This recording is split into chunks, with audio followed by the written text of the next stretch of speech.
The Book of 2 Kings. Chapter 9 verse 1 to 37. And Elisha the prophet called one of the children of the prophets, and said unto him, Gird up thy loins, and take this box of oil in thine hand, and go to Ramoth-Gilead. And when thou comest thither, look out there Jehu the son of Jehoshaphat the son of Nimshi, and go in, and make him arise up from among his brethren, and carry him to an inner chamber.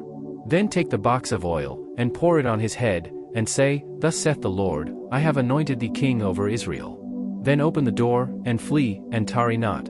So the young man, even the young man the prophet, went to Ramoth-Gilead.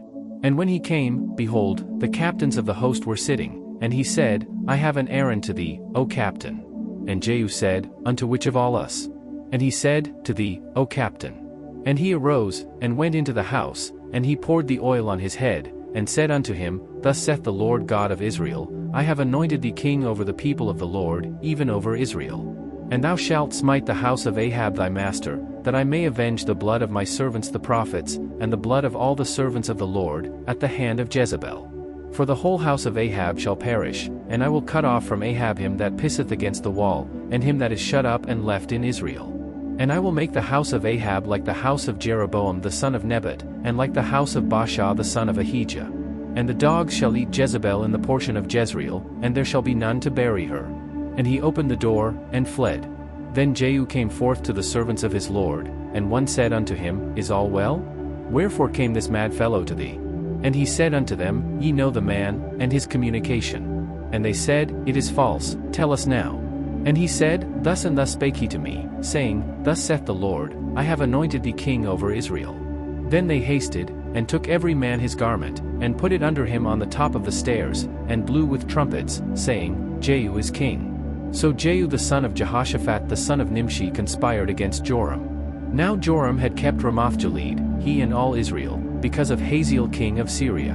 But King Joram was returned to be healed in Jezreel of the wounds which the Syrians had given him, when he fought with Hazael king of Syria. And Jehu said, If it be your minds, then let none go forth nor escape out of the city to go to tell it in Jezreel. So Jehu rode in a chariot, and went to Jezreel, for Joram lay there. And Ahaziah king of Judah was come down to see Joram.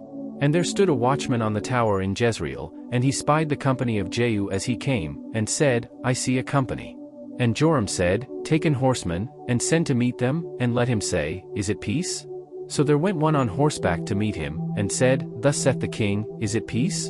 And Jehu said, What hast thou to do with peace? Turn thee behind me. And the watchman told, saying, The messenger came to them, but he cometh not again. Then he sent out a second on horseback, which came to them, and said, Thus saith the king, Is it peace? And Jehu answered, What hast thou to do with peace? Turn thee behind me. And the watchman told, saying, He came even unto them, and cometh not again, and the driving is like the driving of Jehu the son of Nimshi, for he driveth furiously. And Joram said, Make ready. And his chariot was made ready. And Joram king of Israel and Ahaziah king of Judah went out, each in his chariot, and they went out against Jehu, and met him in the portion of Naboth the Jezreelite. And it came to pass, when Joram saw Jehu, that he said, Is it peace, Jehu? And he answered, What peace, so long as the whoredoms of thy mother Jezebel and her witchcrafts are so many? And Joram turned his hands, and fled, and said to Ahaziah, There is treachery, O Ahaziah. And Jehu drew a bow with his full strength, and smote Jehoram between his arms, and the arrow went out at his heart, and he sunk down in his chariot.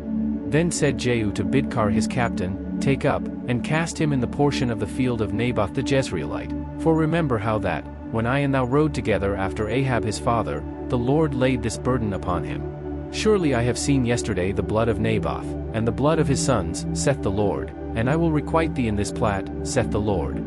Now therefore take and cast him into the plat of ground, according to the word of the Lord. But when Ahaziah the king of Judah saw this, he fled by the way of the garden house.